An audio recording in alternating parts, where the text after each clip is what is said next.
Hey everybody, I am back with more videos and I have a live show for all of you. I am joined by my friend Jordan, aka Chainsaw Reacts, and we are going to talk about the season 3 premiere of Gotham. I actually turned him onto this show a while back and yeah, he's not going to hear the end of this at all. Okay, that is true. Yes, never hear the end of it. Never. Oh my gosh. Yeah, she was like, okay, season 1's on Netflix because season 2 is about to start. Okay, you need to watch it. I'm like, no, watch it. Okay. I watched the first couple episodes, got hooked. And luckily Hulu was able to stream them next day, so I was able to catch up, and then I was addicted. Oh boy. Oh, okay. This season 3 premiere. Yes. I think I messaged Jordan first after watching it, and I was just like, shit. I mean, and I think I really enjoyed how it was centered around Jim Gordon the entire episode and Bruce, but we really got to see how changed he is. He's not a detective anymore. He's a bounty hunter now, and he's taking down these crazy creatures by Hugo Strange, and Gotham has become a mad city. Not that it wasn't already, but that is the tagline for the season. And yes. Yes, it is. Well, that is, yeah, the tag, which I like the fact that they're doing tags because it adds more to it. Because if it was just called Gotham season after season, I'd be okay. But when you have that subtitle, like the first half was what? Rise of the Villains. The second half of season 2 was Wrath of the Villains. So it's like, yeah, the rise and then the wrath. Like now it's full force. Now it's like Mad City where everything's gone crazy. There's monsters. It's insanity. So it makes sense to call it, and also Mad Hatter, but that's another thing. Yeah. Yeah. And yeah, it seems like they've been doing the tags kind of mid-season as well, because they kind of broke up and did an extra tag last season, I realized, and that was really great. And that brought in Freeze. That was fantastic. It was. He really brought something to the show because he wasn't like any other villain. Like all the other villains, they have an emotional side, like a thing that you can connect to. But his thing was his wife was dying, which we all know that story. But the way that it ended with her and his story before it just continued on to him becoming Mr. Freeze was emotional because she just took herself out. Like there was no putting her under. They barely played with that, really. They just kind of went, okay, here is his wife. She is basically against what he's doing when he's committing these crimes. She just took herself out. And it was like, and then he took himself out, and Hugo Strange brought him back. And I'm like, okay, that's how they explain how he becomes Mr. Freeze, because he's just some guy with a cold gun. He's basically Captain Cold from The Flash before the transformation. Yeah. So. Yeah, I see that as well. And I love how they brought in Nora and we saw all of that, and how that played out was very heartbreaking. And I really hope we can revisit that in future seasons, because I really don't feel like we had enough of Mr. Freeze. No, we haven't. I think, yeah, they'll bring him back because he wasn't captured from what I remember. No, he wasn't captured. He escaped along with Firefly. So yeah, they'll come back. Firefly. Yes, Firefly. Oh, I thought about Firefly in the season 3 premiere because, of course, I have to jump on this. My girl, Selena, you all know, she's my girl. I cosplay her. I have not met Cameron Bickendova yet. I've met, like, for almost all of the main cast now, but not her. Not her yet. And I loved how when we got our first scene between Selena and Bruce this season, it was on the rooftop and she was feeding the birds that Firefly used to feed. And it was a great scene. It was a really great scene. And I think she was one of the winners in this episode right off when she came in the season. She stole Butch's wallet. Took his wallet. She was being all sincere, and she just took your wallet. He's like, damn it. And he gets all mad. But what you mentioned about the birds, I forgot about that till you just mentioned that. That's a very subtle thing they did to kind of like, don't forget, these Firefly. Yeah, and we'll talk about the Bruce thing at the end of that scene, what happens, like what's in the foreground, like, but yeah, I think she did a phenomenal job, and I love the fact that she's playing both sides technically. You know, she still has a heart, but she's still chilling with Fish Mooney. She's like, it is what it is, and with Fish Mooney, it's all good. Um, but yeah, I mean, I love her character. I think she's really grown, and she definitely plays a young Catwoman. She's not playing Selena Kyle. Like, she is becoming Catwoman, in my personal Yes. opinion. Snarky attitude. Yeah, all works. I think this season is really like gonna show a huge progression of all of the characters into who they become, even more so than the previous seasons, especially because of what went on with Ivy. I I lost it at that scene. Yeah. I think we should go ahead and touch on that scene because That's the transformation. oh shit. Yeah. Oh Well, let's be honest. I think the actress was fine. I felt like they just didn't yeah. really know what to do with her, and Yeah. she really only appeared whenever it was necessary to kind of give Selena Kyle another scene Yeah, without she was Bruce. little she was like, hey, look, here we have Ivy, here you go. But I think everybody, and including myself, I was like, give us Ivy. If you're gonna give us Ivy, give us Ivy. Don't just be like, oh look, this little girl, her name's Ivy Pepper, and she does stuff and likes plants. I'm like, no, Yeah, no. because we know the show is setting up, these villains. Some of them are going to become the actual villains. Some are just kind of, you know, they're basically, how do you say, inspiring the actual villain later down the road. With, they say Jerome is the inspiration of the real Joker, but now we know Jerome's coming back. So, but Yes. it felt like Ivy wasn't really being set up as a villain because she's too young and she didn't really have to do much. I mean, because the first season she barely did anything, and they kept calling her Ivy, and we get it, she's Poison Ivy. But then they kind of just got away from that and just treating her as a character that Selena knows. And I think with what they're doing with aging her up is because they're actually going to give her something to do, and they can't in the state of the actress's age. Like, she can't do much because we put the disbelief of Selena Kyle's young kid. She can't do what she's doing, but yet she's doing it because she's going to become Selena Kyle. The girl who plays Ivy's younger than Selena Kyle, at least it feels like she is. She can't do much with that. So aging her up, I guess, makes sense, but I don't know. The way they've been portraying her, I don't know what she's going to do. I mean, we've seen images. I just don't know what. Is she going to work with Mad Hatter? Is she going to work with the Penguin? I don't know. Yeah, I think that's going to be an issue. I'm interested to see how they play that off because it's going to be very difficult having her older than like Selena now and all this. I feel like she may go behind the scenes and start being sneaky and not let everyone know that she is still Ivy. I don't know if that's the direction they're going to go, but I think it might be fun if they did that.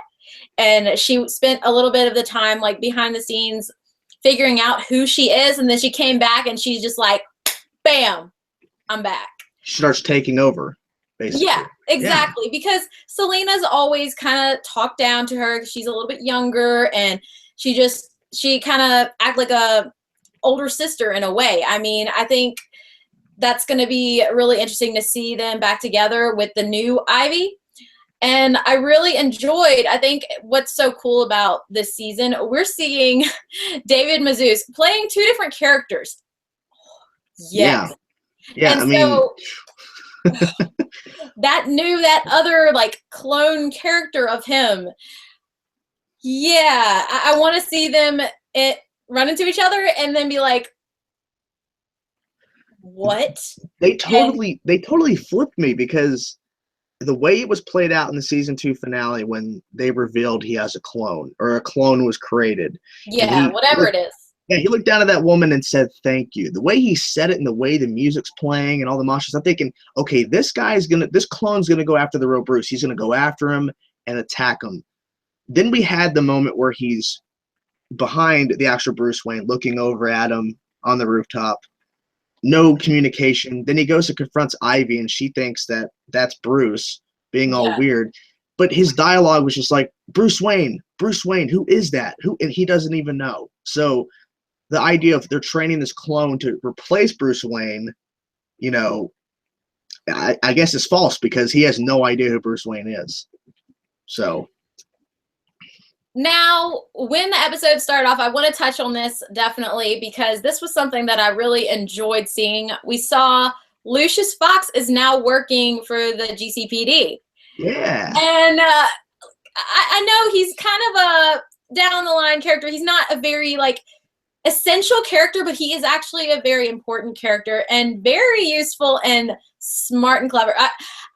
I had the opportunity to meet him at DragonCon, and let me just say, this dude, he's awesome, and I think we can expect great things from his character this season. I love that he is in the GCPD, and he's just kind of like, you know, I'm going to chill here and see how I'm going to handle this and what I can do. And he's going to come back and help Bruce in the future. We know this. Yes. And I like that. I almost think that Bruce might have put him in there, like been like, hey, go in there.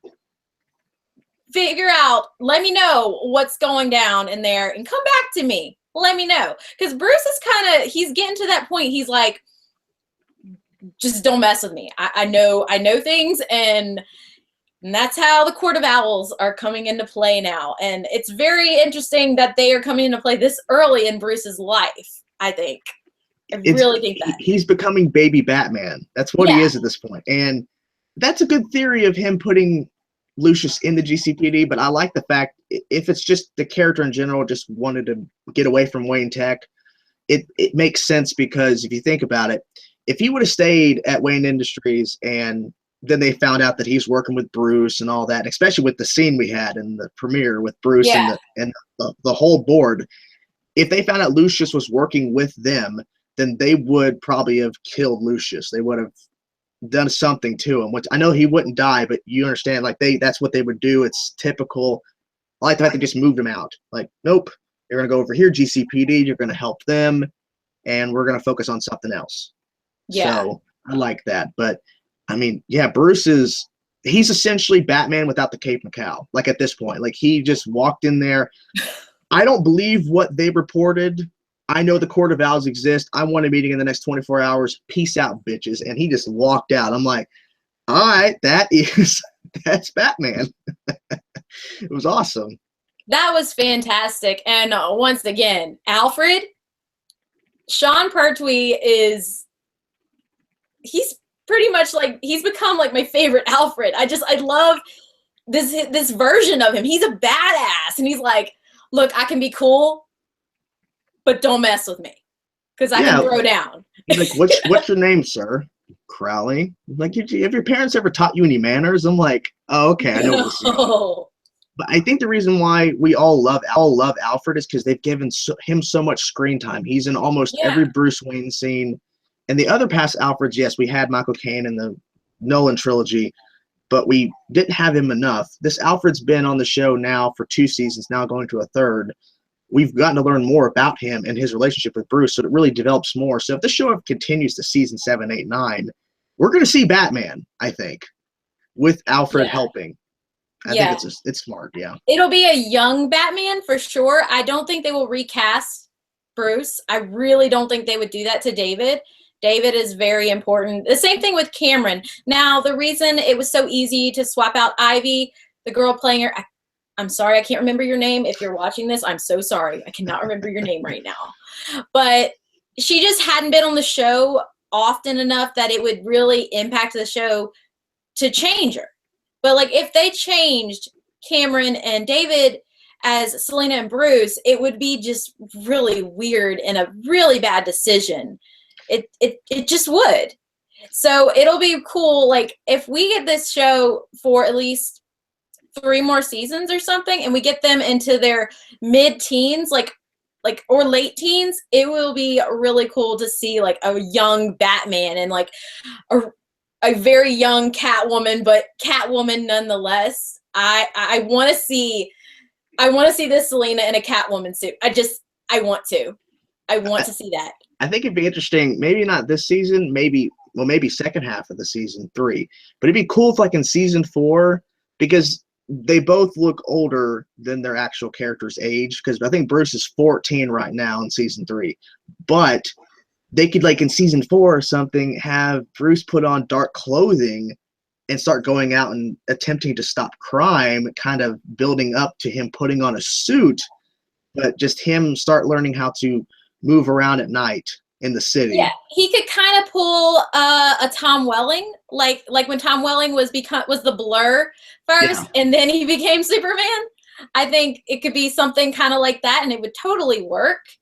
And Selena already looks like a young Catwoman, no matter what. I mean, I've said this before. I don't know if I said it on video, but she looks like a young Michelle Pfeiffer, and she's just fantastic. And maybe if they even did like something weird, like just as a like preview of things to come, like a Halloween episode, and Selena was like, hey, look at this cat suit. And then you see Bruce sitting there looking up at a bat suit, like, okay. Because they kind of hinted at that when Azrael was escaping. And and he was looking up at him, like moving around in the dark. And Bruce is like, the way that the camera was angled, I'm like, holy crap, he's getting inspired right now. He's looking at his future right now. Like, that's the thing with Selena too. They showed her with a cat in the first season, and like the first episode, she was giving a cat some milk, and they're like, hey, this is Catwoman. Just like they did Ivy spraying the plants when we first saw her. Wink, wink. You know who it is? They kept calling her Nigma. You know, Nigma, like, wink, wink. I think the thing that turned a lot of people off the first season was that they were doing a lot of wink, wink moments, but they're not really doing that anymore. And it's gotten to a point, this show's reached a level where it's like, look, we know you all know what's going on, so we're going to do this where you'll know, but we're not shoving it in your face. It's very true, because that was my problem in the first couple episodes. That's why I like stopped for a bit. I'm like, that's too much. But I would have literally smacked my head if they would have done the thing with Jerome when he's in the interrogation room in season 1 and he reveals himself to Gordon, and it's like if they would have said, stop being a Joker. I'm like, that would not have been cool. I would have hated that. Another scene, as we know, like we talked about how Jim was basically the whole episode, he found out there was a bounty on Fish Mooney. There was also a new reporter in town. I think her name was Valerie Vale. Correct me if I'm wrong. Yes, correct. And she was actually the actress. I can't remember her name, but I believe she was on Once Upon a Time. And as Mulan. Oh, yes, okay. Mulan. She was Mulan on Once Upon a Time. If I am wrong, you can call me on it, but I don't think I'm wrong. Anyways, her character was really fun, and the interaction between her and Jim and how she was being used. She was so clearly being used by Fish Mooney and Selena, and it was very cool seeing the way Jim was like, you know what? I'm not a cop anymore. I don't even care. So I'm just going to do my thing. I want this money, and I lost Lee, and we finally saw what happened with Lee. I'm not happy about that. Yeah. I don't think Marina is going to be coming back to Gotham. I don't think. I mean, they have the new baby and all that, like in real life. Her and Ben McKenzie have a baby in real life. In case y'all didn't know, in case you missed it. That would have been that must have been an awkward scene to film, him standing in that giant window and her kissing another guy. Yeah. That was the most weird thing ever, because if he was peeking at like the corner of a window, I would have said, okay, that's better. But they're standing right there. He's just standing in an open window. How do they not see him? That was. I'm kind of really pissed at her that she moved on that quickly. I'm like, dude, you know. How long? Well, how long did it take for him? Because he left at season 2 to go find her. We don't know how long it was until he found her, right? Let's just assume it's been like 3 or 4 months. Yes. So, I mean, if she hadn't been pregnant and all this, I feel like because she had been pregnant and all of that, and her to move on that quickly, if she was so in love with Jim, it's just fickle.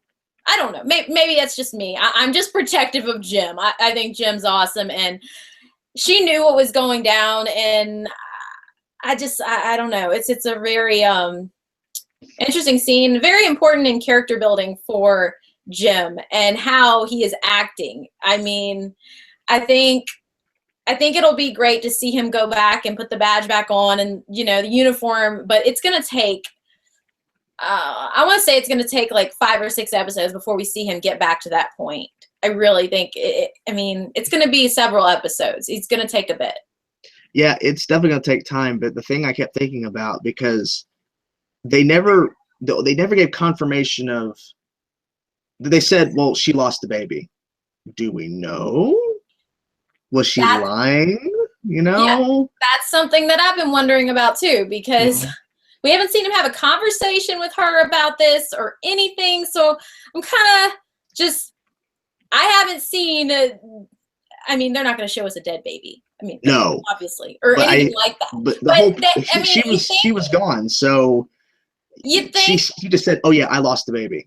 I don't believe that. No. You would think there would be some kind of little memorial or some kind of little something for the baby. And the fact that there wasn't, or we haven't been shown something like that, I'm like, I'm one of those people, if I can't see it, I don't believe it. Exactly. With shows, that's how I am. If I don't see it, I don't believe it. So I honestly thought that first scene where he goes up to the house with the flowers, I thought it was a dream at first, because if you look at the rest of the episode, how it was shot, it's so dark, but the very first scene is so bright, and it's like, is this a dream? Because we've had dreams on the show where, you know, Barbara has a dream she's at a wedding, I think, yeah, and then it's not true, it's not real, it completely flips on her. So they've done that. So I thought that's what it was, that he was dreaming he was coming home to Lee, and he wakes up in bed, it's a dream. But nope, it was a real scene, I guess. So yeah, I think it's going to be great to see how things progress with Jim throughout the season. There was a lot of conflict between him and Bullock as well in this episode, and he was going behind Harvey's back and using him big time. And I don't. There's going to be a big butting of heads at some point, big time, in the next few episodes, and something, I don't know, something's going to give. Definitely. Yeah, I think Harvey's probably gonna, because what's the commissioner's name right now? I can't think of it either. He's sick. Obviously, they kept referring, even though he's using a cane, he's sick. He's coughing. I'm assuming, I don't think he's gonna die. I think he'll be replaced by Harvey to take over as commissioner again, and then I think that will even cause more tension, because, you know, eventually, like you said, Jim's going to come back to the GCPD. It's going to have to happen, because that's his life. But it's going to cause some conflict, because immediately he's using Harvey for info, and he's the one that basically got Peabody taken. It was all, you know, Jim's fault. So it's going to be interesting to see what comes, like how that's going to happen, if it's going to continue throughout a couple episodes. They're going to come to a head and they fix it in one episode when it finally happens. Yeah. And one thing I noticed that they didn't really touch on this and explain why this happened, but we saw right off Penguin and Butch, and Penguin is back in charge. Like, Butch has become just a pansy. He is pining after Tabitha. It is pathetic. I'm sorry, but it's just so pathetic. And Barbara and Tabitha are just, they're eating it up and using it to their advantage. And I just, oh man, I wish they would show us. I guess that's why Penguin is in charge again, because Butch is just, he can't do it completely alone. Once Tabitha left, his confidence dropped, and I think he's such a heart person, because if Butch gave the say so, they mentioned it multiple times. If he says so, Penguin will kill Tabitha. He will kill her. Yeah. But since Butch is like, no, I'm still in love, man, he says, I will respect Butch and not do it. Yeah. But I want to see Butch turn. Like we saw him turn in season 2. I want to see him turn again. Yeah. I don't want him to kill Tabitha, but I want him to turn and to say, screw it, I'll be your partner, Penguin, but I don't give a crap. We're gonna go and we're controlling this thing together. That's what I like. He's a bad guy with a big heart, but once you cross him, oh yeah. Yeah. I think I really love that Barbara is not intimidated at all by him or Penguin. when Butch sent a bunch of goons after Barbara. Yeah. And Oh my Penguin's God. like, really? That is just, and then he's just like, you know what? And Penguin shoots the other guy left. And I think this was another hint, I think, at the possibility of them like gender bending the Joker, because they did this creepy, freaky Barbara laugh, like Joker type laugh. Yeah. Now I don't know how I feel exactly about this. I don't know. I just don't know right now, because if they're going to bring back Jerome, the only reason I would see them bringing back Jerome is to make him actually be the Joker, because a lot of us, including myself, wanted him to be the Joker. I think he's set up to be the inspiration of Joker, or since they're bringing him back, I think he will be the Joker, because we haven't seen him. We heard the laugh at the end of season 2 finale. I guess you haven't heard because you haven't brought it up. The rumor is, the theory, that Barbara is Harley Quinn. Yeah, I've heard that, but okay. It's a little odd. It's a little. But it's kind of set up that way, because think about it. I can see it, but there's that huge age gap between her and Jerome. If Jerome's the Joker, and then that she's Harley, and then. True. Yeah, but okay. So if we saw what happened with those goons. Even though Barbara did get a hit on that last guy and break his nose and all that before Penguin took him out, she didn't do any of the fighting. Tabitha did. Yeah. And so once the guy was down, then she got into it. That implies to me that Tabitha is the dominant in that relationship. Yeah. So I have a feeling, since Jerome was crazy before the death and experiment to bring him back, I have a feeling that he's going to be crazy plus violent. And then once she sees that, if they go down that road and they meet in person, that might be the direction they're going. They'll probably never call her Harley or any reference, but they'll probably just go, these two there's something, because they met in jail. But I think that there's something there. I don't know. I wouldn't say she's Harley, but it would work. And then another thing, I think this was, I can't believe I'm just now bringing it up, but the scene where Nigma and the scene of Nigma in jail, and Oswald visiting him, and he gives him this puzzle box thing, and he's like it's one of the most difficult things in the world. It takes people, and Nigma's just like, done. Yeah, it was a good thought, but I'm me.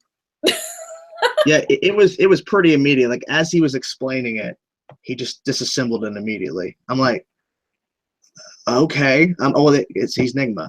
And then that line, beautiful line, penguins eat fish. Yes, remember, penguins eat fish. And yes. And then Nigma is not staying in jail. Let's just say this now. He's not staying in jail. He's going to be out very soon. I think that Oswald's going to want him out and on his team, because he is smart and clever, and he knows how Gotham runs. I mean, he worked on the police force. He worked behind the scenes. He knows how to just bend things around to the way it needs to be to get away with things. And while Oswald's very clever in his own right, he needs someone like that on his side. He does, because in order for him to take over everything in Gotham, you can't just use it by brute force. Like, that will work to an extent, but Enigma knows how the police force works. He worked there, like you said, so he knows how that process works and how they can get around things. But I mean, and also look at what Penguin was doing.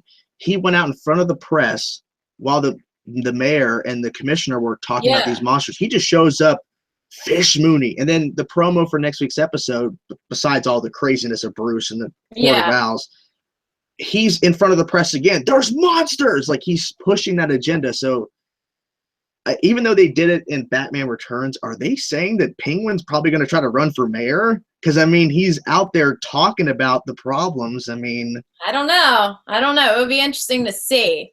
It's like Gallivan all over again. And then there's just the fact that I think I really like the decision that they're showing that these monsters that Hugo Strange has created, they're not perfect. They're imperfect creatures. They have problems, and apparently they need some kind of drug to keep them going, because that is what Fish has been doing the entire season 3 premiere. She's trying to get this drug because as much as when she continues to use that ability she has, that ability of persuasion, I guess you'd say, kind of. Yeah, it makes her weaker. Pretty crazy. Yeah, it makes her weaker and it diminishes. So that's a thing right there. That's also the thing that there's apparently a guy with bat wings. I thought that was very clever to throw that in there. I was like, yeah. Little man baddish too. I see what y'all did there. Yeah. I see what y'all did.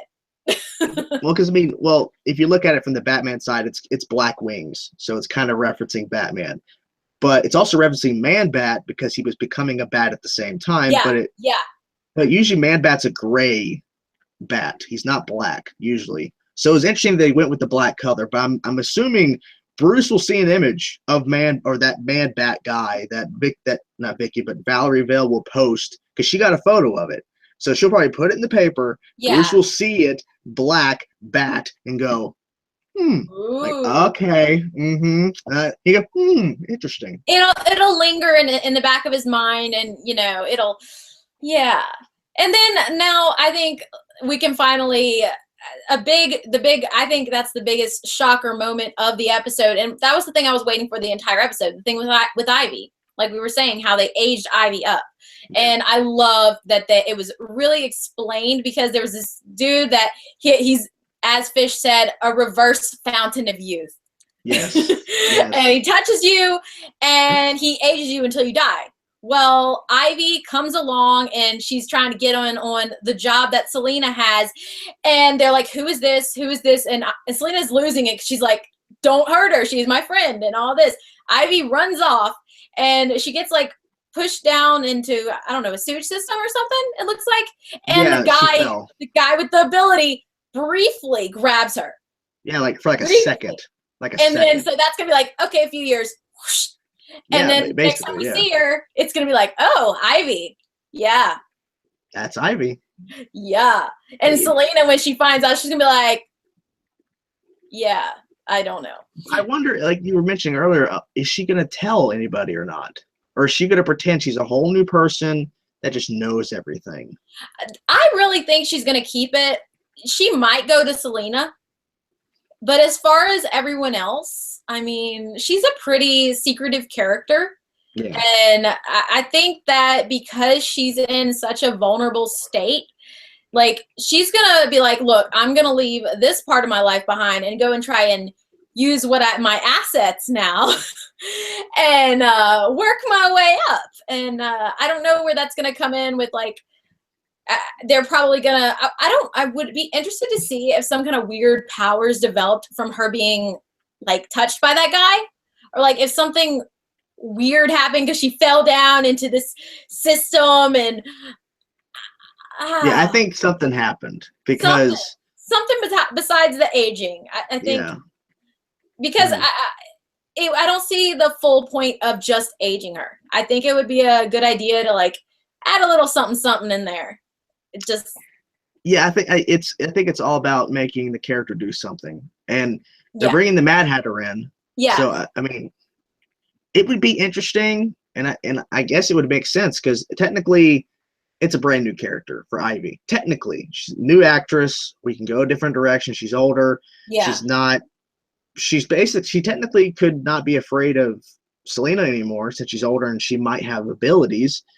So team up with Mad Hatter, who just shows up in Gotham, and there you go. Then you have this whole new side story to follow, maybe. Yeah, I could see her teaming up with an unknown player and working her way up, and then being like, "Hey, look, yeah, it's me. I was that girl that fell that one time. I was that girl in that ratty sweater. You know, that girl." The girl in that ratty sweater. I was spraying water on plants. That was called. My parents called me Ivy every 5 seconds. I'm that girl. That's me. Hello. That's me. Yeah. I've taken over Gotham.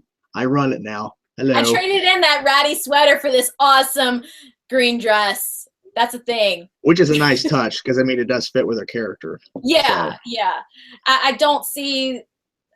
I'm interested to see how this actress plays Ivy. I don't think it's very believable. Like the progression, as far as like these two actresses resembling each other, I don't see it. So that was one thing. That's one of the only things I have issues with this decision, like and with the casting. But it's Gotham, and they've always made really great decisions as far as actors and the choosing of who plays who. So I think it's going to be all right, and I'll get over it really quickly. Yeah, especially when we find out what she's doing, because yeah, from what I remember, I don't think they haven't explained why they casted a new actress. So I think there's a reason why they're holding off. I think she appears in next week's episode. I think so. We don't have to wait that long. Yeah. The only thing that would really tick me off is if they go and get us used to a new Ivy, and then they're like, oh, but the aging process, if you're still alive, you go back to being a kid again. Like if they did something weird, some weird stuff like that, I would be really pissed off. Like it's a temporary effect or something. Yeah. I mean, I know really like weird. The ones that die, they're dead. They're dead. Yeah. But I mean, sometimes if it's like, okay, you've been affected, but if you haven't died, maybe it'll fade away. So yeah, I don't want that to happen. No. That wouldn't be cool. That wouldn't be cool. Just like the fact that they killed Jerome that time, that wasn't cool either. Like it's because they've committed to the change of a new actress. There's no reason to commit to a change and then go back and say, well, it was a temporary thing. We wanted the character to experience herself as an older woman with abilities, if that's the direction they're going, and then she reverts back. It'd be wasted, because like we wasted all that time, and she might not get those powers again because it was a freak accident. It would just yeah, don't do that. Oh man. Well, I think we've pretty much covered the entire episode.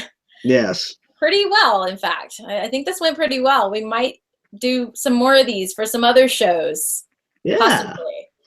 But tune in. I will come up with more videos very soon. Go subscribe to Jordan's channel. I have left a link in the description of this video, so head on over to Chainsaw Reacts. And as usual, if you enjoyed this, please remember to comment, like, and subscribe, and I will talk to all of you later. Bye, guys. Yeah.